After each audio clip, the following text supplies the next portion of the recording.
Follow करना चाहिए in total 7 steps में।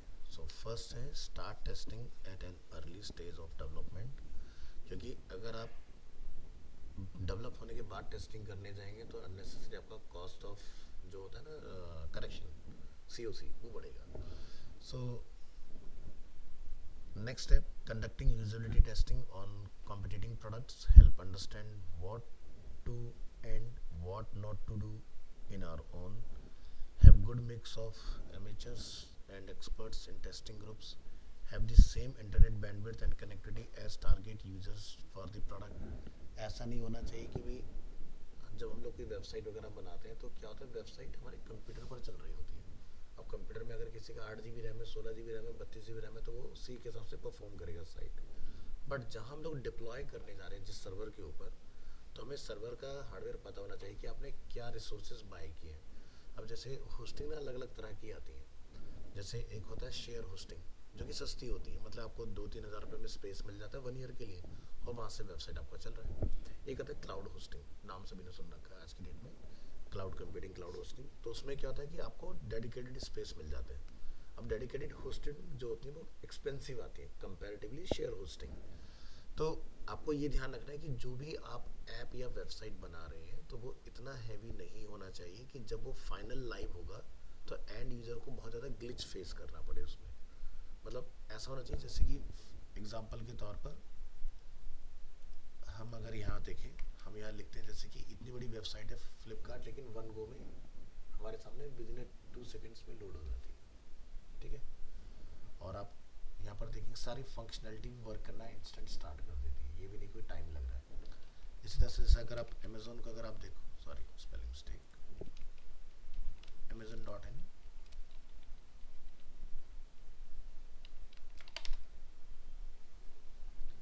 ठीक है ना, तो कितना क्विक रिस्पॉन्स है।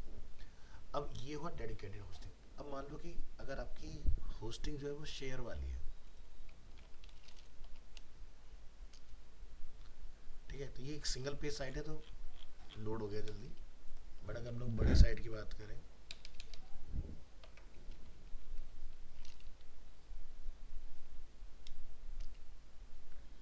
अब आप देख रहे हो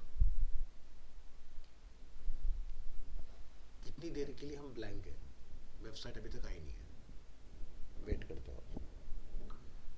लो इसके बाद इसने बोल दिया कि ये पहुंच ही नहीं पा रहा वहाँ तक, this site can not be reach arena-multimedia.com। हमने सही रिक्वेस्ट किया, जबकि वेट करते हैं, स्टिल अभी लोडिंग चल रही है।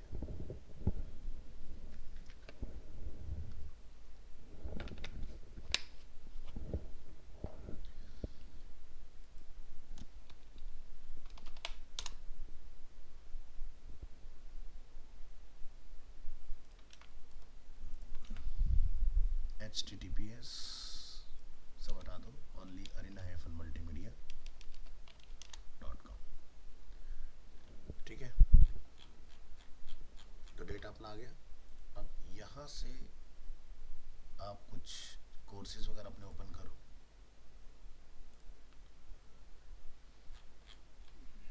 क्लिक करिए, तो इन्फॉर्मेशन फटाफट आनी चाहिए, बहुत ज़्यादा टाइम नहीं लगना चाहिए डेटा के अंदर। ये नहीं कि लोडिंग ही चले जा रहा है उसके अंदर। जैसे एक और हम लोग देखें, यहाँ पर हमने लिखा इंस्टेंट साइट ओपन हो रही है अपनी, तो इसके पीछे बहुत सारे फैक्टर हैं कि भाई यहाँ पर नेट कितनी स्पीड का अवेलेबल है। स्पीड टेस्ट, तो ये तकरीबन आपको 100 Mbps का कनेक्शन शो होना चाहिए, है ना। तो 90-92 समथिंग होता है 100 Mbps का स्पीड कंप्यूटर में आ रहा है। लेकिन एंड यूज़र किस पर होता है, मोबाइल फ़ोन पर। अब ऐसा तो नहीं हर वक्त तो ब्रॉडबैंड के उसमें कि हर वक्त घर में बैठ के चला रहा है। कई बार क्या हम लोग ट्रैवल कर रहे थे, वहाँ भी हम लोग चला रहे होते हैं। तो चीज़ें ऐसी होनी चाहिए जो आपके सेल्यूलर नेटवर्क के ऊपर और ब्रॉडबैंड दोनों पर कंपैटिबल है। ऐसा नहीं कि हाई स्पीड नेट होगा तभी आपका डेटा एक्सेसिबल होगा। तो उसको कैसे चेक करते हैं, पेज स्पीड। तो जो भी आप पेज बनाते हैं उसको यहाँ ला के चेक करना था। ये आपको रियल टाइम में बताएगा कि भाई आपकी वेबसाइट कितना क्विक है। एनालाइज पर क्लिक करिए,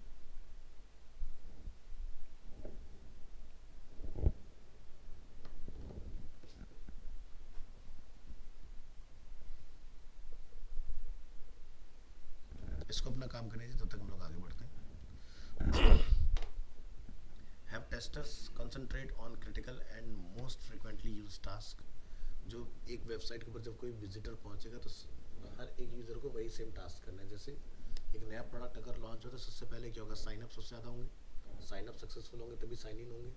तो उस आपके प्रोसेस में कहीं कोई प्रॉब्लम तो नहीं है, कहीं पर कोई ऐसा तो नहीं कि बहुत ज़्यादा टाइम लग रहा है। लेट्स से एग्जांपल के लिए ओटीपी जो हम लोग जनरेट कराते हैं काम, तो वो डेवलपर का है, लेकिन क्या ओटीपी जनरेट होने में कोई बहुत ज़्यादा टाइम तो कंज्यूम नहीं हो रहा है। कई बार क्या होता है, ओटीपी का रिक्वेस्ट तो रेज हो गया लेकिन फ़ोन पर डिलीवर नहीं हो रहा है। तो जो हमने सर्विस बाय की है कहीं वो एपीआई में तो डिले नहीं है।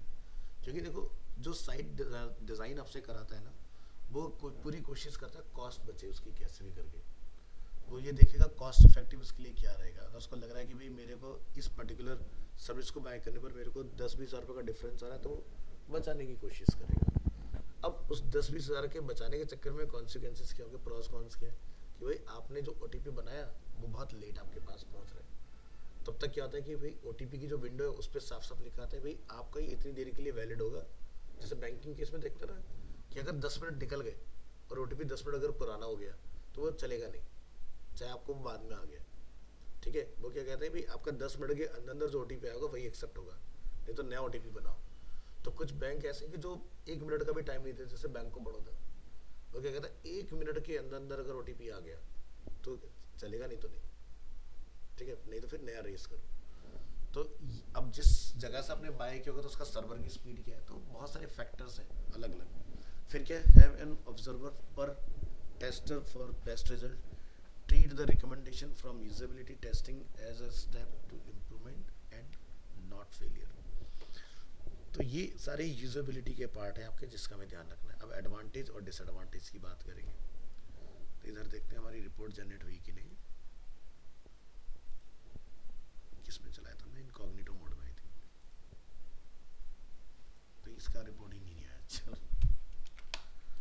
दोबारा से यहाँ से पहले साइट को रन करो और यहाँ से पूरा यूआरएल लेके इसको लो। It allows finding usability issues before product goes to market. It helps improve user satisfaction. It comes up with an efficient and effective system. It fetches objective feedback. Disadvantage, ये आपका costly होता है. It is costly to hire so many people from different background as tester.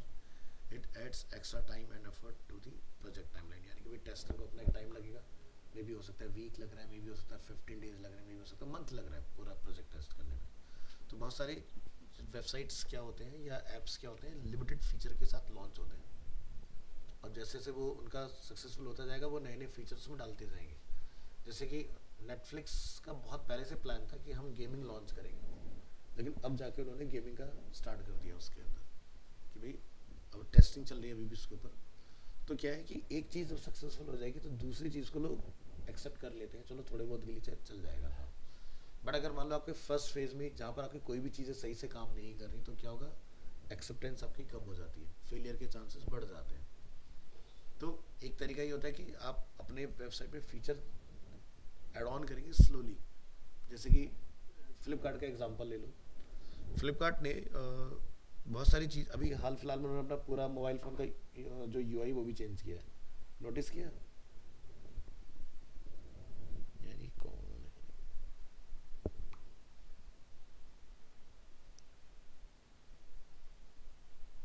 एक तो लोगो का colour change हो गया एकदम, पहले माइल्ड येलो आता था, प्योर येलो कलर यूज़ किया। अभी देखो इस तरह का कुछ इसका इंटरफेस आता है फ्लिपकार्ट का। एक बार चलाना ज़रा, कोई आईफोन यूज़ कर रहे हैं यहाँ पर? विंडो वाली हैं सारे।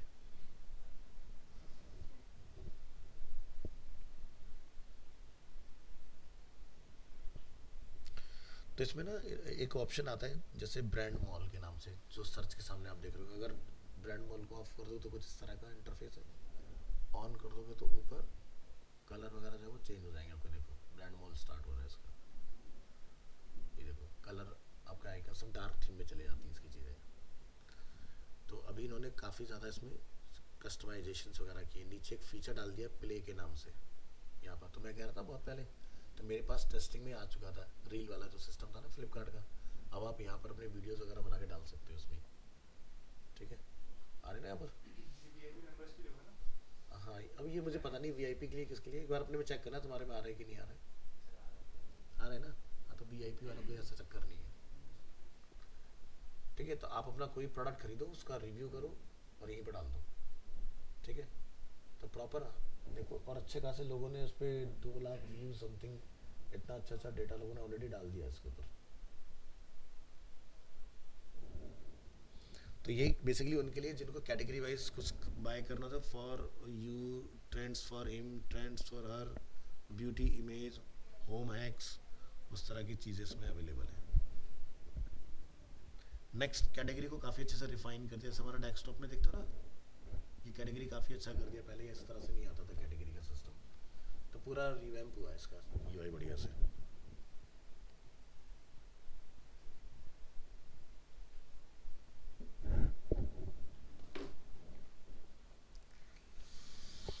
बात करते हैं यूज़र टेस्टिंग, देखते हैं क्या रिपोर्ट हमारी जनरेट हुई कि नहीं।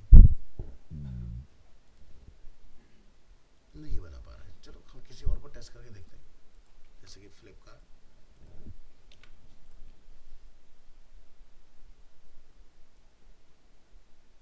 देखो यहाँ पर लोड हुआ, तो डेस्कटॉप पे क्या आ रहा है पास, मोबाइल पे क्या लिखा रहा है, फेल, क्योंकि इनकी जो वेबसाइट है वो मोबाइल के लिए नहीं है, मोबाइल के लिए इनका ऐप आता है, ठीक है।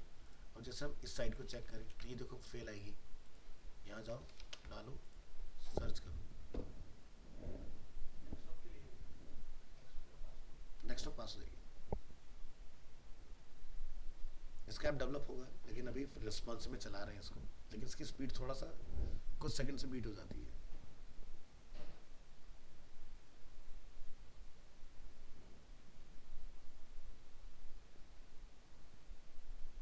तो इसको जो बनाया गया बेसिकली वो डेस्कटॉप के पॉइंट ऑफ व्यू से बनाया गया, मोबाइल के पॉइंट ऑफ व्यू से अगेन इसको नहीं बनाया, क्योंकि इसका अगर हम लोग अगर मैं आपको एनालिटिक्स दिखाऊं तो हमारा ट्रैफिक जो है वो मैक्सिमम जो आता है वो डेस्कटॉप से आता है इसका। तो जैसे यहाँ जाओगे तो क्या लिखा है, परफॉर्मेंस 98 का स्कोर कर रही है वेबसाइट, मतलब फास्ट है। यहाँ पर आप देखो 0.8 सेकंड में वेबसाइट, यानी कि 800 मिली सेकंड में खुल जाती है, मतलब 1 सेकंड भी पूरा नहीं लगता उसको खुलने में वेबसाइट को। तो गूगल कहता है कि 2.5 सेकंड में अगर आप नहीं दिख रहे हो तो वेबसाइट होने का कोई फ़ायदा नहीं है, कोई फ़ायदा नहीं होगा उसका, बस नाम ही है उसका कि तुम्हारी एक वेबसाइट है। अगर साइट 2.5 सेकंड में नहीं खुलती, गूगल उसको रैंक ही नहीं होने देता। मगर मेहनत क्यों करना है इसके ऊपर, वो उनको पहले प्रिविलेज देता है जो बेसिकली 2.5 से कम सेकंड में स्कोर कर रहे हैं। तो हमने इसलिए जो इसका टाइम रखा है वो इतना कम कर दिया, घटा घटा के कि 1 सेकंड से भी नीचे। ऑप्टिमाइजेशन, एक एक इमेज, एक एक छोटा सा भी इमेज अगर है 20 पिक्सल का भी, तो वो भी सेफ फॉर वेब ऑप्टिमाइज होकर लगा हुआ है इसके बाद। CSS जो लिखते हैं यहीं पर सारा गेम आता है, CSS, जावास्क्रिप्ट, ये सारी चीज़ें वेबसाइट को स्लो करती हैं। अगर मैं आपको यहाँ दिखाऊँ तो कोडिंग जो पार्ट होता है, हम क्यों बोलते हैं बार बार, जैसे आप कहते हैं जावास्क्रिप्ट लगानी है, क्यों नहीं लगानी, उसके पीछे के रीज़न सारे ये होते हैं। अब यहाँ पे देखना ये हो सकता है जावास्क्रिप्ट, CSS और इमेज, ये मेजर फैक्टर होते हैं जो वेबसाइट को स्लो बनाते हैं। तो CSS को मैंने आपको याद है कोडिंग सिखाया था, मिनीफाई करना सिखाया था, मिन वर्जन जो होता है मशीन रीडेबल।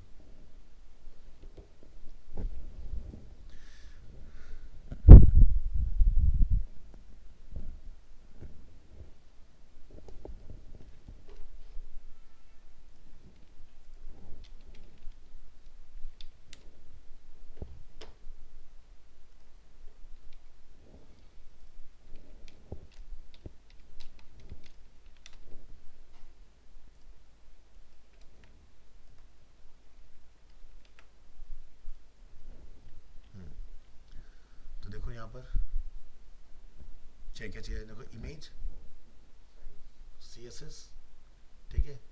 ये चीज़ें अगर आप सही कर लोगे तो आपका ना काफ़ी हद तक प्रॉब्लम सॉल्व। फिर कह रहा है नेक्स्ट जनरेशन फॉर्मेट, यानी कि ये कह रहा है कि वेब पिक्चर का इस्तेमाल करो, PNG या JPG का इस्तेमाल मत करो, ठीक है। तो यहाँ देखो लिखा है ना, क्या बोल रहा है, image formats like web picture and EVIF, PNG और JPG इस्तेमाल मत करो उसके लिए।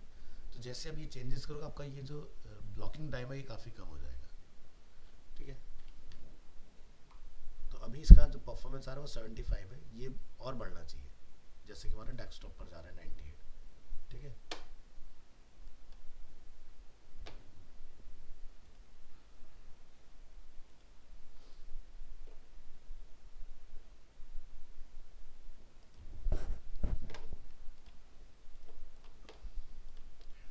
तो किसी भी वेबसाइट की अगर आप विजिटर हैं रेगुलर, तो उसका पता इनकॉग्निटो मोड में चलता है। नॉर्मल जो आपका ब्राउजर होता है उसमें कभी पता नहीं लगेगा, क्योंकि जब कोई वेबसाइट आप रिक्वेस्ट करते हो तो उसकी ना कैशे, उसकी जो टैम्प होती है वो आपके ब्राउजर की मेमोरी में स्टोर हो जाती है। तो वो क्या, जब आप चलाते हो यूआरएल को, तो वो नेट से सिर्फ उतना ही डेटा रिक्वायर्ड करता है जितना चेंज हुआ है। जो सेम है वो कंप्यूटर से आ जाएगा, जो नया है वो ऑनलाइन आ जाएगा। ऐसे चलती है वेबसाइट, तभी वेबसाइट फास्ट खुलती है। अब हर बार अगर हम लोग नया पूरा एकदम ब्रांड न्यू रिक्वेस्ट भेजते हैं तो सर्वर पे ज़्यादा लोड आता है। लेकिन इनकॉग्निटो मोड में क्या होता है कि आपका पूरा एकदम ब्रांड न्यू रिक्वेस्ट पहुंचेगा, तब पता लगता है वेबसाइट कितना फास्ट है। क्योंकि एक जो रिविजिट कर रहा है मेरी वेबसाइट को, उसको तो दिक्कत नहीं है, जो नया विजिटर होगा उसको दिक्कत होगी। और नए विजिटर तक पहुंचना है तो आपको 2.5 सेकंड से नीचे पहुंचना ही होगा। ठीक है। और सीधी सी बात है, रही अब मोबाइल एप्लीकेशन की बात, तो मोबाइल ऐप कोई भी बंदा तब तक नहीं इंस्टॉल करता जब तक उसकी डे टू डे लाइफ में उसकी इम्पोर्टेंस ना हो, है ना। नहीं तो आप नहीं डालोगे। जैसे ऐप बहुत सारे आते हैं मार्केट में, हर कोई बंदा चाहता है मैं अपना एक एप्लीकेशन बनाऊँ। क्या बेनिफिट कि भाई आपकी जो कॉस्ट होती है एडवर्टीजमेंट की वो काफ़ी कम हो जाती है। एक नोटिफिकेशन जो पुश करना होता है, आप सबके पास एक बीप के साथ पहुंच जाएगा मैसेज, और आप उसको देख लोगे, है ना। लेकिन वहाँ तक पहुँचने के लिए आपके डाउनलोड उतने होने बहुत ज़रूरी है। तो जैसे यहाँ पर क्या होता है,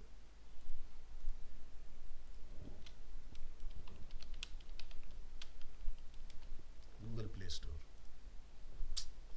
जो कि सबसे बड़ा जो वर्चस्व है वो आपका एंड्रॉयड में इसी का ही है। तो यहाँ जाओ, आप जैसे लिखोगे फ्लिपकार्ट, तो शायद ये हमें दिखा देगा कितने डाउनलोड्स हो रखे हैं। 500 मिलियन प्लस इसके डाउनलोड्स हो रखे हैं। अमेजोन, ठीक है, इसके अभी सेम चल रहा है। अगर मैं आपको 4-5 साल पीछे ले जाऊँ तो तब इसके इतने नहीं हुआ करते थे, बिकॉज ऑफ प्राइम। ठीक है। ये इसकी वजह से ज़्यादा उसमें चले गए, क्योंकि 1,000 रुपये का मेम्बरशिप खरीदो, अमेजोन प्राइम भी मिल रहा है। आई थिंक म्यूज़िक भी इसी में आ जाता है इनका, और इनका सेम डे डिलीवरी या नेक्स्ट डे डिलीवरी वाला भी इसी में आ जाता है। प्लस आपको एडवांस में सेल एक्सेस वगैरह करने का भी ऑप्शन मिल जाता है। तो इस तरह के इनके फीचर्स हैं। इसी तरह से ब्लिंकिट पे आप जाओगे, ठीक है, 50 मिलियन। सोचो ब्लिंकिट कितना नीचे है अभी। ठीक है। ये जैसे जैप्टो पर अगर आप जाओगे, है ना, या जैसे उस पर जाओगे स्विगी, जोमेटो पर आओगे, अब स्विगी जोमेटो होगा कॉम्पिटिटर। तो देखो बराबर की टक्कर है, हेड ऑन। मतलब अगर आप नोटिस करना, अगर मोबाइल यूट्यूब अगर आप चलाते हो खासकर, तो नोटिस करना एडवर्टीजमेंट का पैटर्न। जो ब्रांड अपना ऐड चला, जैसे जैप्टो अपना ऐड चलाता है, उसके तुरंत बाद ब्लिंकिट का ऐड आएगा। आगे पीछे आते हैं, तो एक दूसरे को फॉलो करते हैं, क्योंकि वो नहीं चाहते कि कोई भी मेरा कस्टमर काट दे। वो कहते हैं भाई हम दोनों दिखेंगे एक साथ, चलाओ यार भाई साहब, कितना चलाओगे। तो इसलिए कहते हैं out of sight out of mind. यानी कि अगर आप ऐड नहीं चला रहे हैं, अगर आपको कॉम्पिटिटर चला रहे हैं, तो भले से आप ये मत गलत फहमी पालो कि भाई हमारे डाउनलोड बहुत ज़्यादा है, हम बहुत पॉपुलर हैं। नहीं, उतरना पड़ेगा तुम्हें साथ में, क्योंकि नहीं तो लोग कहते हैं भैया लीनियंट चल रहा है, चलो भैया इंस्टॉल करो। ठीक है। और हमारे यहाँ का इंडियन मार्केट थोड़ा सा अलग चलता है। हमारे इंडियन जो कंज्यूमर वो क्या करता है, जैसे ब्लिंकिट पहली बार डालोगे तो उसके अपने अलग फ़ायदे हैं, जैप्टो पहली बार डालोगे उसके अलग डिस्काउंट मिलते हैं, है ना। तो इसी तरह सबके अपने अलग अलग हैं। तो जैसे अभी रिसेंटली जैप्टो ने दिसंबर में, अगर आपको पता हो, इसी मंथ में उन्होंने अपना जैप्टो का कैफ़े लॉन्च किया। तो अगर आप जाओगे ऑनलाइन तो आपको मिलेगा वहाँ पर जैप्टो कैफ़े के नाम से। ठीक है। क्योंकि ब्लिंकिट आ चुका है आपका जोमेटो के अंडर में काफ़ी टाइम पहले से, तकरीबन 1.5-2 साल हो गए इनको उसके अंडर में रन होते हुए। जोमेटो ने टेक ओवर किया इसको। तो ब्लिंकिट भी बहुत जल्दी आपका इस तरह की मॉडल में आने वाला है। अब कंपटीशन आएगा स्विगी को सबसे तगड़ा। ठीक है। क्योंकि स्विगी अभी मार्केट में अकेला चल रहा है। भले से फूड के उसमें दोनों के डाउनलोड सेम है। बहुत टाइम हो गया, 2 साल हो गए।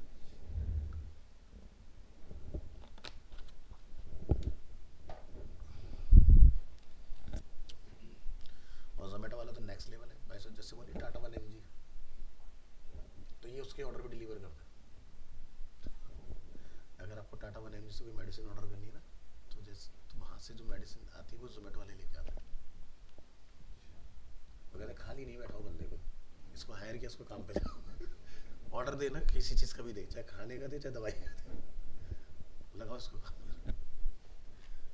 हर ब्रांड मैक्सिमम जूस निकालना चाहता है ना किसी भी प्रोडक्ट में, यही सारा सिस्टम है।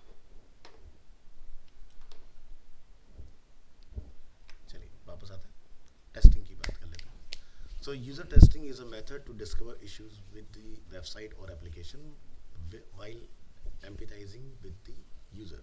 So working of user testing, a number of people are asked to use an application. If it is a new application, mockups are used. ठीक है, it is performed on an individual level to understand the individual user, क्योंकि हर एक user का interpretation अपना different होगा उसको लेके कि भाई ये ऐसा नहीं ऐसा होना चाहिए। जब आप रिव्यूज़ देखने जाते हो ना किसी ऐप के, कोई कहता है बहुत अच्छा है 5 स्टार दे रहा है, कोई सिंगल स्टार दे रहा है, ठीक है, तो जनरली देखना जो सिंगल स्टार दिए होते हैं ना उस पर जो डेवलपर होता है उसका नीचे एक होता है, या फिर जो ब्रांड होगा उसने अपना एक डाला होगा क्वेरी, क्वेश्चन पूछ रहा होता है कि भाई अपना डिवाइस बताइए कौन सा है।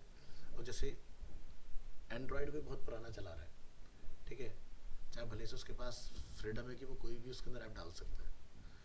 अब होता क्या है कि नेट बैंकिंग की अगर हम लोग बात करते हैं, बैंकिंग के जो एप्लीकेशन है वो हमेशा लेटेस्ट के ऊपर डिज़ाइन होते हैं। यानी कि अगर आप बैंक ऑफ बड़ौदा हो गया, पंजाब नेशनल बैंक का एप्लीकेशन हो गया, अगर आप उसको पुराने फ़ोन में चला रहे हो, एंड्रॉयड ही है चाहे, अब पर वो सही से कंपैक्टेबल नहीं होगा। अब तुम पुराने फ़ोन पर चला रहे हो तो आपको इश्यूज तो आनी है, डेफिनेटली बात है, क्योंकि उसमें सिक्योरिटी पैच की लिमिट होती है ना। एंड्रॉयड बहुत लंबा अपग्रेड नहीं होता, जैसे एप्पल कहता है ना 5 से 6 अपडेट आ जाते हैं डिवाइस लेने के बाद, एंड्रॉयड के अंदर 3-4, महंगा खरीदो तो 6-7 तक का वो भी दे देते हैं ऑप्शन उसके अंदर, ठीक है। तो इस वजह से आपका डिवाइस ना लैग करता है फिर, तो यहाँ पर ये चीज़ भी बहुत ज़्यादा मैटर करती है।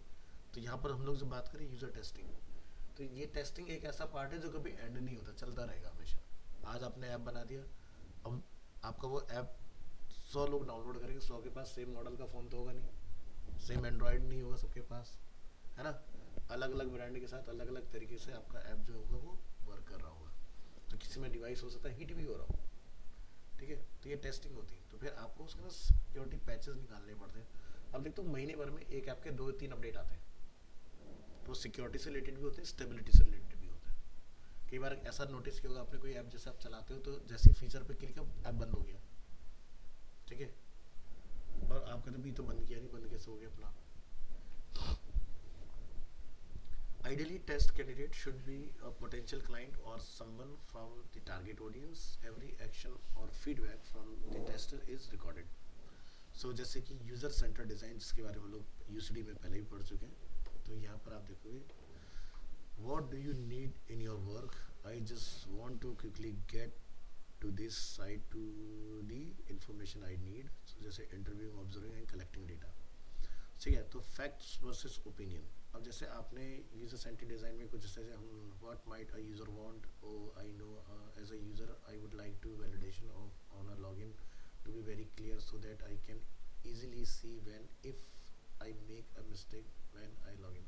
सो ये क्या है, अजम्पशन बेस्ड है, ये क्या है, टेस्टिंग बेस्ड है। टेस्टिंग में आपको रियल टाइम सिनेरियोज पता चलेंगे, ठीक है, और एक अगर आप खुद से सोच के चीज़ों को बना रहे हो तो यानी कि वो आपका इंटरप्रिटेशन है, एंड यूज़र का नहीं है। तो एंड यूज़र का अगर आपने फीडबैक लेना है तो आप उसको एक मॉकअप, एक प्रोटोटाइप बना के दोगे। तो इसलिए यहाँ पर क्या मेंशन है कि मॉकअप्स रेडी होना चाहिए। हमेशा जब भी आपने टेस्टिंग करानी है मॉकअप के ऊपर करानी है, ये नहीं कि उसको हम लोग ऐसे बैठा के 4 लोगों को बता रहे हैं कि भाई हम ऐसा ऐसा कुछ करेंगे, यहाँ से बाहर निकल के 4 लोगों को पता ही नहीं होगा, 1 को पता होगा, 3 भूल जाएंगे कि करना क्या हमें उसके अंदर, ठीक है। तो यहाँ पर फैक्ट्स वर्सेस ओपिनियन इस चीज़ के बारे में, यानी कि यूज़र वर्सेस एक्सपर्ट। तो एक्सपर्ट बंदा इस तरह से चल रहा होता है, ठीक है, और यूज़र जो होता है वो देख कर समझता है चीज़ों को एक्सपीरियंस करने के बाद। तो most common types of user testing जैसे moderate user testing, remote unmoderate user testing, remote moderate user testing and eye tracking, ठीक है। और आई ट्रैकिंग के लिए क्या चाहिए, कैमरा चाहिए, ठीक है। तो इससे बढ़िया जो सिस्टम है वो क्या है कि आप अपनी वेबसाइट के अंदर कुछ ऐसा सिस्टम लगाओ जो कर्सर को ये सीधी सी बात है। ऐसा तो होगा नहीं ना कि आप नोटिस करना कंप्यूटर चलाते हैं कि जहाँ माउस होता है वहीं आपकी आंखें देख रही होती है, ऐसे ही होता है ना। ऐसे कि माउस में यहाँ चला रहा हूँ, मैं यहाँ देख रहा हूँ, नहीं तो ढूंढने लग जाते हो माउस कहाँ गया, ऐसे होता है ना। तो ये सबसे बढ़िया टेस्टिंग है, यानी कि ये पुराना तरीका है। आज के जो मॉडर्न टेस्टिंग वो क्या है, हॉट जार। हॉट जार को इंटीग्रेट करना चाहिए वेबसाइट के अंदर। अब ये क्या काम करते हैं, ये यूजर के कर्सर को रिकॉर्ड करते हैं कि बंदा कर क्या रहा है वेबसाइट पे। यानी कि एक तरह से आप समझो कि आपके स्क्रीन के पीछे कोई है जो हर वक्त आपको मॉनिटर कर रहा है। ये एक सर्विस लगा दी जाती है आपके उसमें। तो यानी कि आपकी वेबसाइट पर सबसे ज़्यादा यूज़र कहाँ है, जहाँ पर ग्रीन दिख रहा है वहाँ पर, यानी कि वो मतलब आपका कूल एरिया है। जो रेड वाला है आपका हॉट एरिया है, यानी कि ट्रैफिक सबसे ज़्यादा यहाँ पर है। जो चीज़ें ग्रीन में, यानी कि वहाँ पर यूज़र पढ़ ही नहीं रहा उस चीज़ को, उसको इंगेजफुल बनाओ। तो वेबसाइट जब बने तो उसके अंदर इस तरह के फीचर्स डालो। ये खैर तुम्हारा काम नहीं है, लेकिन यूएक्स के पॉइंट से मैं तुम्हें बता रहा हूँ, ठीक है। यूआई डिज़ाइनर का इसमें कोई लेना देना नहीं, यानी कि डेवलपर इंटीग्रेट करता है इसको। लेकिन आपको बताना पड़ेगा कि भाई मुझे एक एक यूज़र के बिहेवियर को रिकॉर्ड करना है। तो हम लोग क्या करते हैं, visualise user behaviour, see what user see. तो जो हम लोग यहाँ देख रहे थे ना इसमें, तो क्या है, आई ट्रैकिंग। तो जब मैंने माउस को ट्रैक कर लिया तो आई ट्रैकिंग ऑटोमेटिक हो गया। यानी कि मुझे आई ट्रैकिंग की नीड रहती नहीं मॉडर्न उसके अंदर, क्योंकि कैमरा के साथ आप बहुत ज़्यादा रिलायबली काम नहीं कर पाओगे। माउस को ट्रैक करो, जहाँ पर सबसे ज़्यादा क्लिक हो रही है। जैसे मान लो यहाँ पर साइन इन का बटन है या प्राइसिंग बटन है, तो हॉटजार को ये पता होगा विजिटर आने के बाद सबसे ज़्यादा किस चीज़ पर क्लिक कर रहे हैं, ठीक है। या फिर एक आता माइक्रोसॉफ्ट क्लियरिटी, ये हमें लगाना पड़ता है।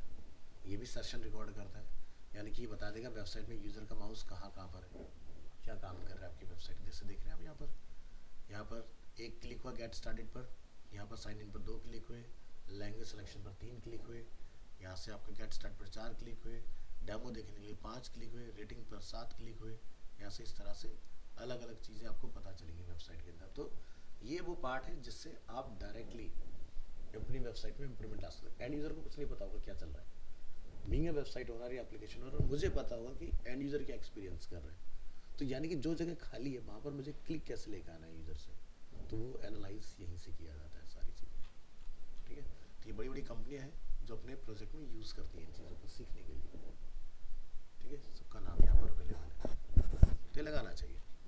तो खासकर शॉपिंग कंटेंट या सर्विसेज बेस्ड अगर आपका कोई मॉडल है तो यूज़ करो।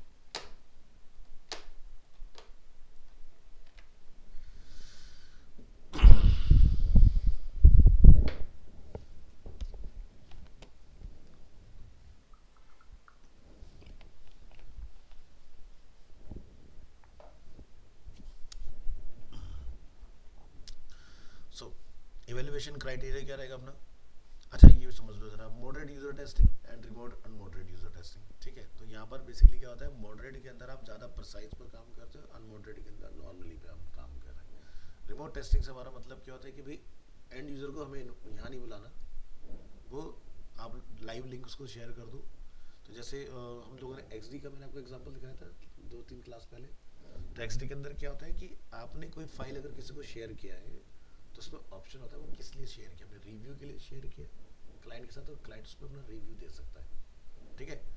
तो अलग अलग पर्पज से टेस्टिंग कराई जाती है। या फिर आपने सिंपल उसको चला नहीं दिया, पूरा एक्सपीरियंस करने के बाद में जिस पर्सन को हमने लिंक शेयर किया उसने आपको कमेंट शेयर कर दिया कि भाई आप ये इसमें क्या प्रॉस है क्या कॉन्स है, उसके बेसिस पर आप सारे कॉन्स के लिखते जाओ, ठीक है। फिर उसमें आप फिल्टर करो कितने लोगों ने सेम रिप्लाई किया, उनको हटा दो फिल्टर करके।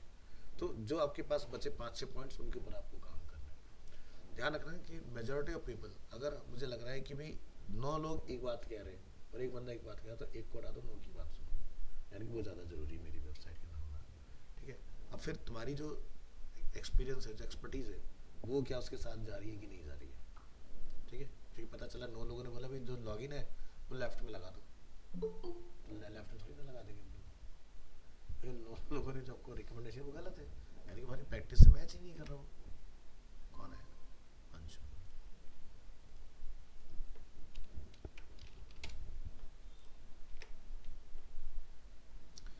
तो एवेल्यूशन क्राइटेरिया क्या है, जैसे कि user control, human limitation, model integrity, ठीक है, एकोमोडेशन, लिंग्विस्टिक क्लियरिटी जो लैंग्वेज के बेसिस पर होती है, aesthetics, integrity, simplicity, predictability, interpretation, accuracy, technical clarity, flexibility, fulfilment, cultural property, suitable tempo, consistency, user support, precision, forgiveness, responsiveness. ये सारे points हैं जिनको आपने ध्यान में रखना है। तो जो यहाँ से लेके यहाँ तक का पार्ट देख रहे हो, तो अपनी ऐप को इन सभी के बेसिस पर आपने लेके चलना। अब जैसे लिंग्विस्टिक क्लैरिटी क्या है, भाई मान लो कि आप जो प्रोजेक्ट बना रहे हो वो मुझे पंजाब में लॉन्च करना है फॉर एग्जाम्पल, लेकिन आप सारा इंग्लिश चला रहे हो उसके अंदर, वो सही नहीं है।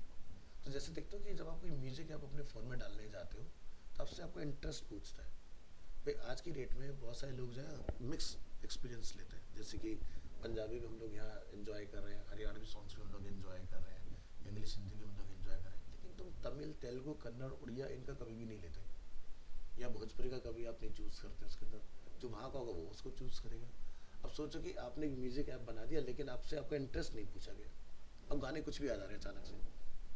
भाई यूट्यूब पे जब आप कोई वीडियो प्ले करते हो तो नेक्स्ट पूछता थोड़ी ना क्या आएगा, वो उसी इंटरेस्ट से मैच करता आपका उठा लेगा। जैसे मान लो आपने हनी सिंह का ट्रैक उठाया, तो नेक्स्ट ऑटोमेटिकली एक दो के बाद में हनी सिंह का ही आएगा। अगर आपने चेंज कर दिया उसको तो समझ जाएगा, यानी कि आपका इसमें इंटरेस्ट नहीं है। जो चलेगा पूरा उसके बेसिस पर आपका इंटरेस्ट के हिसाब से यूट्यूब भी आपको डेटा देता है। ऐसे आपका सेम कहाँ होता है, इंस्टाग्राम और फेसबुक के अंदर सेम एल्गोरिथम वहाँ पर भी काम करता है। तो ये चीज़। अब बात आती है पूरे का पूरा ऐप का इंटरफेस चेंज करने की।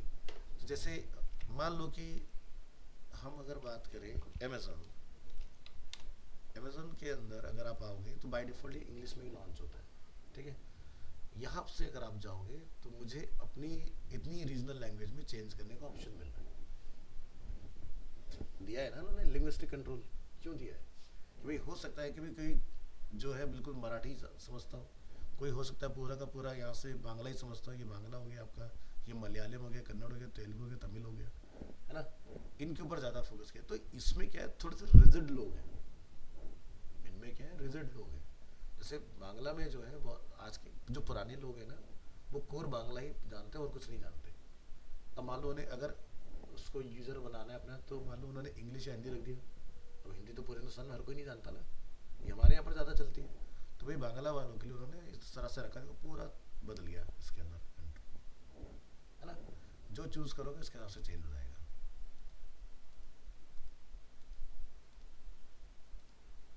है ना। ब्राउजिंग खरीदी यहाँ ये मराठी में आ गया आपका, एक मिनट, है ना। तो अपने को यहाँ पर कंट्रोल दिया जाता है इसके अंदर भी। अब फ्लिपकार्ट में से कभी देखा आपने, लेकिन लैंग्वेज चेंज करने का वहाँ भी आता है ऑप्शन, चलो ढूंढते हैं। तो अपनी जब आप ऐप चलाओगे ना, अकाउंट में जाइए और यहाँ पर आपको मिलेगा सेलेक्ट लैंग्वेज, कितनी सारी लैंग्वेजेस है ना। कंपैरेटिवली अमेज़न ज़्यादा है ना, तो यहाँ पर हिंदी है, पंजाबी है, असमी है, इंग्लिश है, तेलुगु है, तमिल है, बंगाली, मराठी, कन्नड़, उड़िया, गुजराती, मलयालम, है ना। तो यहाँ पर एक जो बहुत बड़ी कम्युनिटी इसमें मिसिंग है, गुजराती कम्युनिटी मिसिंग है, ठीक है। सारा इन्होंने बनिया पार्टी छोड़ दी तो ध्यान रखना चाहिए उस चीज़ का। तो ऐप के अंदर आपको ये ऑप्शन मिल रहा है, ठीक है। एक बार नोटिस करना है, क्योंकि मेरा तो बहुत पहले का डाला हुआ है, शायद नया ऐप डालने पर क्या आपसे भी लैंग्वेज का पूछता है या नहीं पूछता है। वैसे तो पता है क्या सिस्टम होता है इनका, जो एप्लीकेशंस होती हैं, आप अपना डिवाइस किस लैंग्वेज में चला रहे हैं। अगर मैं मान लो अपना कंप्यूटर यहाँ की रीजनल लैंग्वेज में अगर चला रहा हूँ, हिंदी में, तमिल में, तेलुगु में, तो ऑटोमेटिकली मेरी वेबसाइट भी उसी में चलेगी। ये खुद से ऑटोमेटिक है, ठीक है, आपको चूज़ करना नहीं पड़ता इसको। इसलिए यहाँ पर कभी भी ना अमेज़ॉन आपको बाय डिफ़ॉल्ट देता नहीं लैंग्वेज का, कि भाई आप जाओ और यहाँ पर आके चूज़ करो। क्योंकि हमारे कंप्यूटर का जो जब हम लोग रखते हैं ना लैंग्वेज सिलेक्शन जब करते हैं, तो वो इंग्लिश में चूज़ करते हैं। अगर आप लैंग्वेज बदल दोगे तो ऑटोमेटिकली लैंग्वेज भी आपकी चेंज आएगी विंडो के हिसाब से। ऐसे आपके एंड्रॉयड के अंदर भी लैंग्वेज सिलेक्शन होता है, तो उसके हिसाब से चलता है।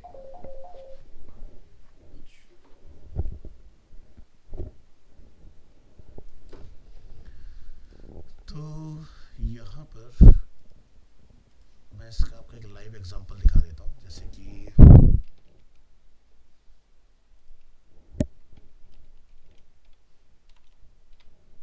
Gate bootstrap.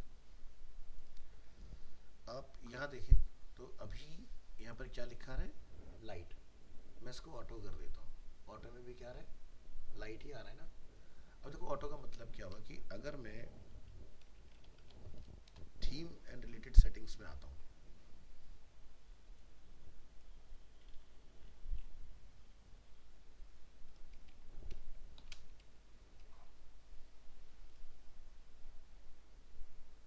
तो यहाँ पर अभी देखो मेरा मोड क्या है, यूजर कलर लाइट। मैं जाकर डार्क कर देता हूँ, क्या दिखाई दिया, मैंने तो विंडो चेंज की थी ना, लेकिन क्या वेबसाइट भी डार्क हो गई ऑटोमेटिक। वैसे ही अगर आप अपना अगर लैंग्वेज सिलेक्शन चेंज कर दोगे तो पीछे लैंग्वेज भी बदलेगी अपने आप। ठीक है, देखो लाइट करूँगा फिर से लाइट हो गया। तो ये बेसिकली ऑटो का जो फीचर होता है ना, वो इसलिए दिया होता है साइट्स वगैरह के अंदर। यानी कि अब मान लो कोई विजिटर है, ये जैसे हम लोग अपने एंड्रॉयड में खासकर क्या करते हैं आज की डेट में कि भाई स्क्रीन से आईफोन अगर आप चलाते हो लाइट बहुत ज़्यादा इमिट होती है। तो और अगर आप लेट नाइट तक बेड में लाइट ऑफ करके फ़ोन चला रहे हो तो आपकी आंखें ख़राब होना तय है, कोई नहीं बचा सकता। तो उन्होंने क्या फीचर दिया कि आपका नाइट मोड का फीचर डाल दिया, या एक डिम मोड का फीचर आपको मिलता है, जिसमें टाइमर सेट करो 8 बजे के बाद ऑटोमेटिकली येलो से हो जाती है आपकी स्क्रीन। ठीक है, अब येलो ही कलर क्यों दिया, कोई और कलर क्यों नहीं दिया? क्योंकि हमारी आंखें जो है इस कलर के लिए बनी है, ब्राइट वाइट कलर के लिए नहीं बनी है। ठीक है, तो ध्यान रखना कि घर में जैसे भी हमारी जो लाइट्स होती है ना लगी हुई, तो कभी कभी ओकेजन पर हमें प्योर वाइट कलर की रिक्वायरमेंट होती है, अदरवाइज यही कलर होना चाहिए। तो इसके लिए क्या होता है कि भाई मान लो थोड़ा सा पैसा एक्स्ट्रा खर्च करो, एक ही एलईडी में 3 मोड आ जाते हैं, है ना। इसी को आप बिल्कुल डिम भी कर सकते हो, एक बार ऑन ऑफ करोगे आपका फिर कलर डिफरेंट हो जाएगा, फिर एक बार ऑन ऑफ करोगे तो आपका ब्राइट वाइट कलर आ जाएगा, डे लाइट्स हम लोग बोलते हैं। ठीक है, लेकिन वार्म लाइट ही होनी चाहिए हमेशा।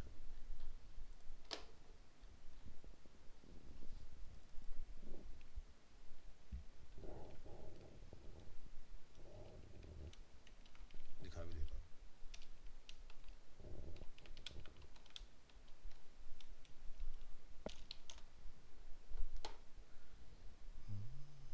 देख रहे हैं पर ग्लो वाइट ब्लू एग्जाम्पल से समझो, आपकी इस तरह की लाइट में भी आती हैं चीज़ें। तो यहाँ पर आप देखोगे 3 अलग अलग मोड इसमें मिल जाएंगे। बड़ा नहीं होगा ऐसा क्या?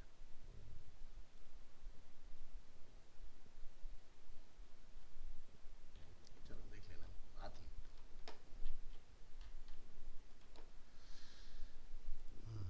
नेक्स्ट आते हैं जरा अपने इस पर आगे बढ़िए।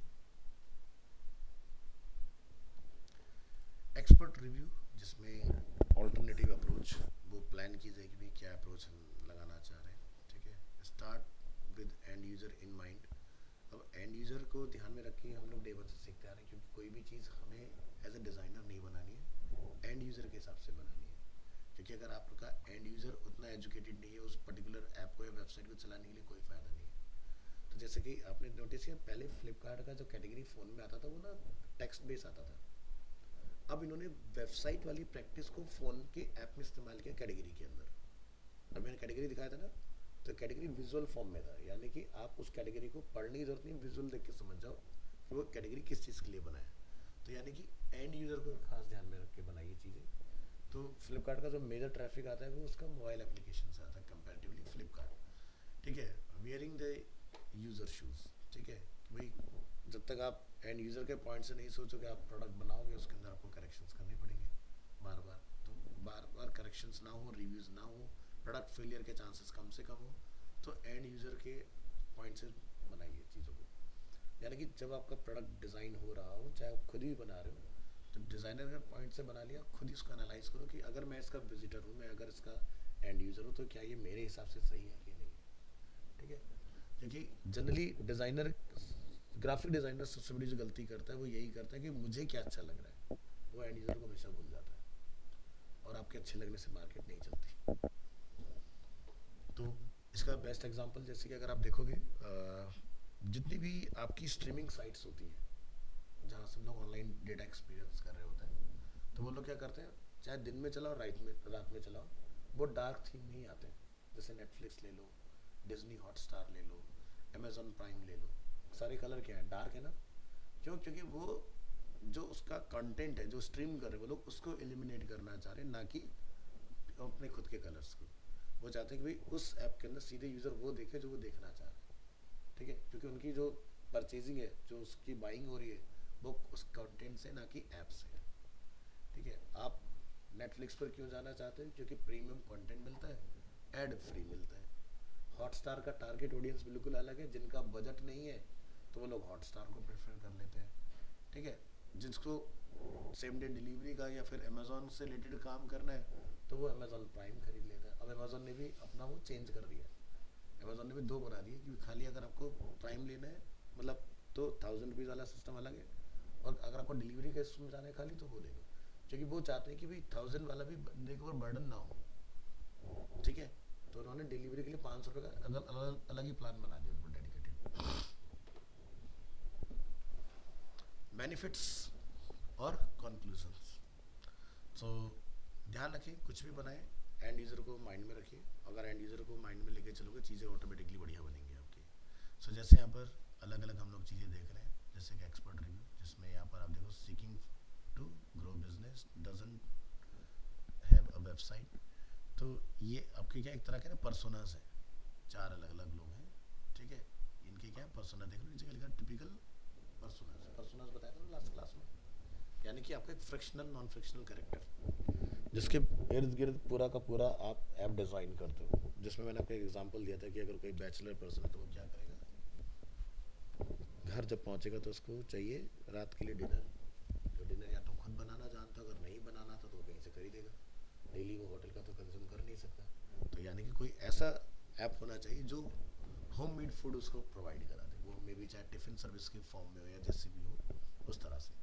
तो ये चार अलग अलग सिनेरियो हैं। जैसे इसके अंदर कि इसके पास वेबसाइट नहीं है, has a very old and basic website, don't have a website, इसके पास अगेन वेबसाइट है। यहाँ पर इसका हमें पता नहीं, इसका not happy with it but don't know how to change. ठीक है, not happy with it, can change today, stuck to 6 month in contract. यानी कि ये बंदे के पास सब कुछ है लेकिन इसने किसी के साथ कॉन्टैक्ट किया एजेंसी के साथ कि भाई 6 महीने तक वही लोग इसका टेक केयर करेंगे, उसके बाद में रिलीज होगा, ताकि वो कहीं और जाके अपना प्रोजेक्ट पे काम करें। तो प्रोफेशनली जितनी भी कंपनियां काम करती है कॉन्ट्रैक्ट मॉडल में काम करती है। ठीक है, जैसे आप भी कहीं अगर जाते हो एज ए फ्रीलांस फ्रेशर, तो आपको बोले 6 महीने का कॉन्ट्रैक्ट है या 3 मंथ का कॉन्ट्रैक्ट है, आप तब तक चेंज नहीं कर सकते, छोड़ नहीं सकते। ठीक है, तो एजेंसीज क्या करती है, अपने क्लाइंट को अपने पास होल्ड करने के लिए कॉन्ट्रैक्ट मोड में काम करती है, और क्लाइंट भी खुद करना चाहता है। क्योंकि भाई कल को अगर कुछ गड़बड़ हो तो कोई कंपनी उसको देखेगी, टेक केयर करेगी। ये नहीं कि मैं उसके लिए एक्स्ट्रा कॉस्ट पे करूँगा। फेलियर अगर आपको तो आप उसको फिक्स करोगे, मैं नहीं करूँगा उस चीज़ को। तो जैसे इस कॉन्ट्रैक्ट सर्विस को और कौन लोग यूज़ करते हैं, जैसे अगर आप देखोगे ना, अगर आप होम सर्विसेज लेते हो तो अर्बन कंपनी का मॉडल इतना कामयाब क्यों हुआ, जो उनके पास यूएसपी है। मान लीजिए कि अगर आपने कोई एक्सपर्ट अपने घर बुलाया लाइक एसी सर्विस के लिए, और उससे कुछ डैमेज हो जाता है तो वो इंश्योरेंस भी साथ में कवर करके चलता है उसी सर्विस के अंदर।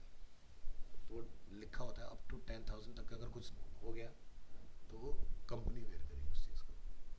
ठीक है, तो वो बहुत क्लियर स्टेटमेंट है उनका, इसलिए लोग ज़्यादा उधर की तरफ जाना पसंद करते हैं। तो जब तक आप एश्योरेंस नहीं दोगे, ठीक है, तब तक चीज़ें नहीं चलती बढ़िया से मार्केट में। अब जैसे अगर आपने नोटिस किया होगा, एक सर्विस सेक्टर के अंदर वन प्लस के साथ बहुत बड़ी प्रॉब्लम हुई। जिनके फ़ोन के नए अपडेट निकाले मदरबोर्ड डेड हो गए, कंपनी उनके फ्री में चेंज नहीं करी, फिर बाद में उन्होंने चेंज करना स्टार्ट किया, लेकिन 1-2 महीने उन्होंने लोगों को बड़ा परेशान किया। ठीक है, अब 3500 रुपये का मदरबोर्ड आता है खाली, फ़ोन खराब अपडेट होने से ख़राब हो रहा था। तो क्या हुआ कि भाई आप 7-8 हज़ार रुपये को डिस्काउंट देकर मदरबोर्ड करके 25,000 रुपये हम दे देंगे। तो बंदा क्यों पे करे भाई, जब तुम्हारा फॉल्ट है, तुमने अपडेट रिलीज ही क्यों किया मार्केट के अंदर, तो उसका वियर एंड टीयर किसका बनता है, कंपनी का बनता है। लेकिन कंपनी कहती है हम इसके लिए रिस्पॉन्सिबल नहीं, क्योंकि वारंटी निकल गई ना। अब वही अगर आप 40-50 हज़ार का फ़ोन करें, ऐसा नहीं 1 साल चलेगा, वो लंबे टाइम तक चलता है। तो वहाँ पर कंपनी इस चीज़ से पीछा छुड़ाना चाह रही थी। फिर बाद में उन्हें समझ में आया कि भाई वन प्लस का मार्केट ही ना खत्म हो जाए, क्योंकि इनका जो फ्लैगशिप जो सबसे एक्सपेंसिव में आता है वो यही लेके चलते हैं अपना वन प्लस को। तो बाद में उन्होंने उसको करेक्ट किया। नहीं तो पूरा का पूरा सेगमेंट ही बंद हो जाएगा उनका।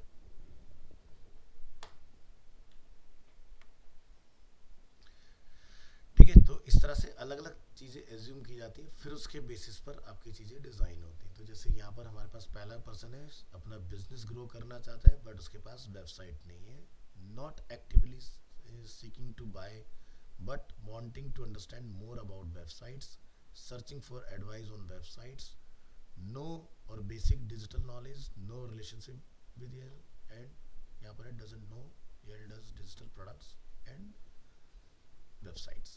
तो पहला जो पर्सन है वो बिल्कुल लेस अवेयर है डिजिटल डोमेन के उसमें। ये पर्सन है वेबसाइट वगैरह है, आज ही चेंज कर सकता है, actively searching for new site but doubtful and worried. ठीक है, नो बेसिक डिजिटल नॉलेज। ठीक है, रिलेशनशिप विद यस, और यहाँ से क्या है, doesn't know does digital products और वेबसाइट। तो यहाँ पर इसके साथ भी सेम प्रॉब्लम है। ये दो क्या है, बहुत ज़्यादा क्रिशियल में है। ये वाला बंदा थोड़ा बहुत नॉलेज रखता है, यहाँ वाले के साथ प्रॉब्लम है कि भाई इसके पास क्या है, वेबसाइट वगैरह सब कुछ बढ़िया है, लेकिन ये क्या कॉन्टैक्ट के चक्कर में बाउंड हो रखा है। तो इसलिए यहाँ पर इसका लास्ट क्वेश्चन मार्क पे क्या आ रहा है, ग्रीन कलर, इसमें क्या है येलो कलर, इन दोनों के पास क्या है रेड कलर। यानी कि ये दो जो है आपके पर्सोनास के अंदर, इनको काफ़ी नॉलेज और अवेयरनेस की रिक्वायरमेंट है। तो इस तरह के लोगों को किस तरह से अप्रोच किया जाता है, तो जैसे आपके पास कॉल्स जब मेक होते हैं, तो जैसे मान लो कोई एस करने वाली एजेंसी है, तो वो कैसे पता लगाती है कि किस कंपनी को मुझे एस के लिए अप्रोच करना है। ठीक है, तो क्या होता है वो लोग नेट से डेटा निकालते हैं और उसमें ये पता लगाते हैं कि भाई कौन कौन से लोग हैं जो सेम डोमेन में सर्विसेज दे रहे हैं, किसकी वेबसाइट टॉप पर रैंक करी, किसकी वेबसाइट नीचे रैंक कर रही है। पहले ही पेज में से टॉप 10 में से आप लास्ट वाले 4-5 बंदों को अप्रोच करना स्टार्ट करो। ठीक है, या सेकंड पेज से आप लोगों को अप्रोच करना स्टार्ट करो कि भाई अगर आपको पेज 1 पर रैंक करना है तो उसके लिए आपको ये चीज़ों की रिक्वायरमेंट होगी। हो सकता है उनमें से 2 से 3 लोग आपके कन्वर्ट हो जाए। तो आधे से ज़्यादा जो आपके पास कॉल्स पहुँचते हैं वो होते हैं डेटा माइनिंग, यानी कि इंटरनेट पे ढूंढा कौन कौन से लोग आपकी सर्विस ले सकते हैं। ठीक है, आपके प्रोडक्ट में देखा जाएगा कि अब वो पोटेंशियल है कि इसको अगर हम लोग एडवर्टाइज करें तो अच्छा कुछ काम हो सकता है। तो मैं देखता हूँ शायद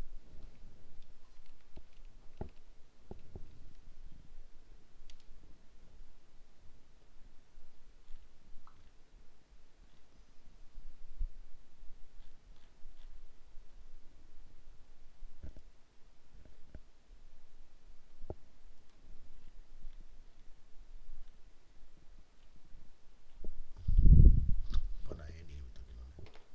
चलो कोई नहीं। सो ये बेसिकली एक ब्रांड है जो बेसिकली कॉस्मेटिक के अंदर आते हैं और नाम इनका एप्टीट्यूड। ठीक है, इनका जो पूरा प्लांट है लगा वो है नरेला। ठीक है, दिल्ली बॉर्डर पे। अब ये क्या करते हैं, ये सारे इस तरह के प्रोडक्ट्स बनाते हैं। ठीक है, अब आप यकीन मानो ना मानो कि बहुत सारे ऐसे कॉस्मेटिक ब्रांड्स हैं जैसे लोटस हो गया, उसके लिए फिलिंग यही देते हैं, मतलब पैकेजिंग डिज़ाइन उनका है, लेकिन जो उसके अंदर मटेरियल है वो इनके से टॉपअप होके जाता है उसके अंदर। ठीक है, तो ये क्या है, जो जो बड़े मैन्युफैक्चरर्स होते हैं वो वेबसाइट के मॉडल में कम आ पाते हैं, क्योंकि उनका मेन काम चल रहा होता है लिंक के थ्रू कि भाई आपके पास ब्रांड अवेलेबल है, जब भी उसकी रिक्वायरमेंट होगी आपने वो मटेरियल बनाना है उसके लिए रो, और उसको अपने पैकेजिंग में डाल के उनको भेज देना होता है। अब जब ये खुद बना रहे हैं, मान लो ऐसा था नहीं कि 24 घंटे इनके पास ऑर्डर्स जनरेट हो रहे हैं, तो उन्होंने क्या करा, अपना खुद का एक ब्रांड बना दिया एप्टीट्यूड के नाम से। ठीक है, और उसको क्या करा इन्होंने सेल करना स्टार्ट किया। अब देखो, ब्रांड जो बनाते हैं उनके पास एक अलग नॉलेज होती है, प्रोडक्ट जो बनाता है उसको प्रोडक्ट के इंग्रेडिएंट्स की नॉलेज होगी, लेकिन वो कभी ब्रांडिंग बहुत बढ़िया नहीं कर सकता। ये डिफरेंस आता है, चाहे बॉटल कितनी बढ़िया अमेजिंग ले आए, लेकिन इनके काम में वो यूनिकनेस नहीं दिख पाएगी कभी भी, है ना, क्योंकि इसके लिए पूरा पर एक एजेंसी लगती है जो आपकी इस चीज़ के ऊपर काम करेगी, फोटोशूट करेगी, बहुत सारी चीज़ें 3D में डिज़ाइन करनी होती हैं। तो पैकेजिंग देख के पता लग रहा है पुअर पैकेजिंग है। ठीक है, वहीं पर अगर आप लोटस के प्रोडक्ट अगर उठाओगे, उसके पैकेजिंग देखना आपको नेक्स्ट लेवल एक्सपीरियंस मिलेगा देखने के लिए, है ना। तो ये बना जरूर है, लेकिन इनका इसमें एक्सपर्टीज़ नहीं, इनका मटेरियल बनाने में एक्सपर्टीज़ है। अब एजेंसी हायर करना नहीं चाहते, क्योंकि इनसे मेरी मीटिंग हुई थी, 2020 में नवंबर के मंथ में, ठीक है। इनके लिए हमने पूरी प्रेजेंटेशन वगैरह सब बना के दी थी, इनकी वेबसाइट्स को भी हमने डिज़ाइन करके इनको दिया था, सारी चीज़ें। शायद मेरे पास कुछ ग्लिम्स पड़े भी होंगी, लेट मी शो यू।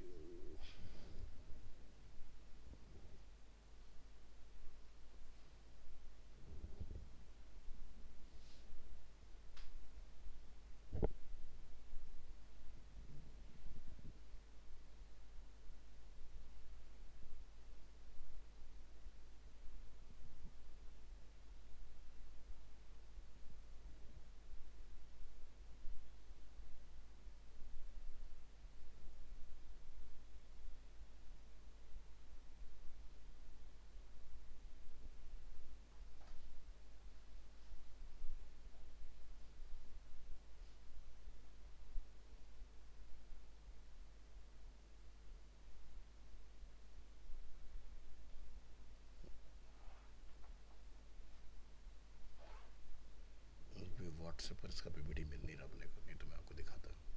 काफ़ी अच्छा है, इनके लिए हमने प्रोडक्ट डिज़ाइन किया था। लेकिन अगेन वही कि अफोर्डेबिलिटी की बात, जबकि ऐसा नहीं है कि मतलब क्लाइंट का टर्नओवर कम का है, 500 CR का टर्नओवर है, लेकिन 2.5 लाख रुपये खर्च नहीं करते इस चीज़ के ऊपर। और इनका हमने डीएम किया था, तो डीएम में बेसिकली इनको बेनिफिट ये होता है, इनका जाता है सारा प्रोडक्ट वहाँ पर, ये मणिपुर साइड।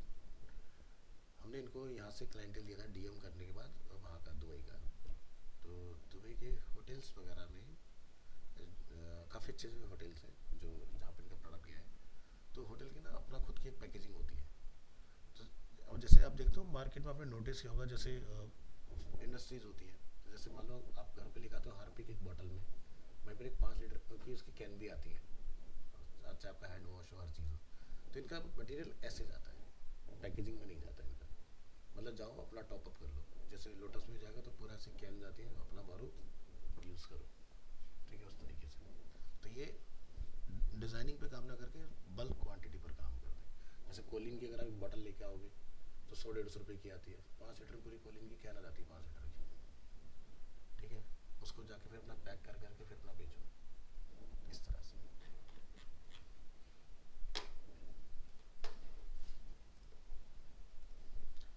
अब देखते हो जैसे एक एग्जांपल, अगर आपने नोटिस किया गोदरेज का हैंड वॉश आता है, अब आप वही हैंड वॉश 35-40 रुपये खरीद के लाते हो, भाई वो 10 रुपये का सैशे ला के डालते हो, पानी मिलाते हो, शेक करते हो, सेम कंसिस्टेंसी सारी चीज़ें बन के तैयार हो जाती है। अब आप सोचो कि कितना मार्जिन होता है।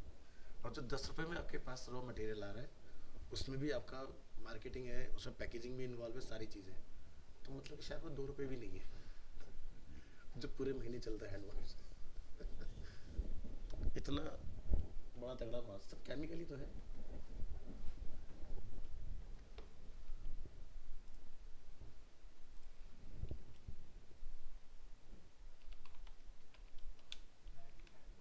हाँ, बिल्कुल सही कह रहे हो।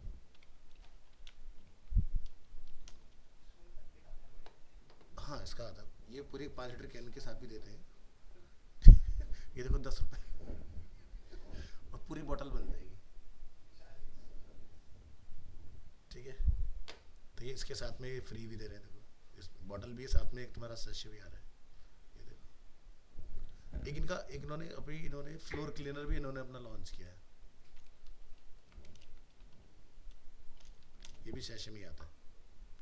इस तरह से 193 रुपीज़ ले लो, 5 लीटर बन के तैयार।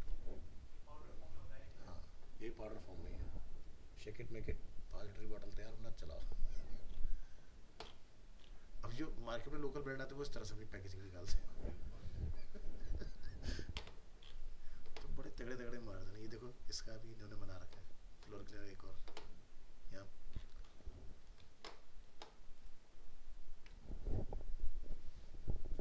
तो एक मैंने कहीं देखा था शायद, इस समय ना शायद 1 रुपये की कॉस्ट भी नहीं आती, मतलब 25 पैसे शायद कॉस्ट होती है, जो एक्चुअल कॉस्ट है। बहुत सब पैकेजिंग वगैरह कर करा के सारी चीज़ें प्रिंटिंग विंटिंग के बाद में जाके तभी लोग 10 रुपये का बेचते, कोरा कोरा 8 रुपये का पूरा प्रॉफिट होता है। मतलब 10 रुपये में भी मान के चलो कि 3 से 4 रुपये जो शॉप बेच रही है वो प्रॉफिट कमा जाती है उसमें, डीलर डिस्ट्रीब्यूटर अपना अलग रखता है।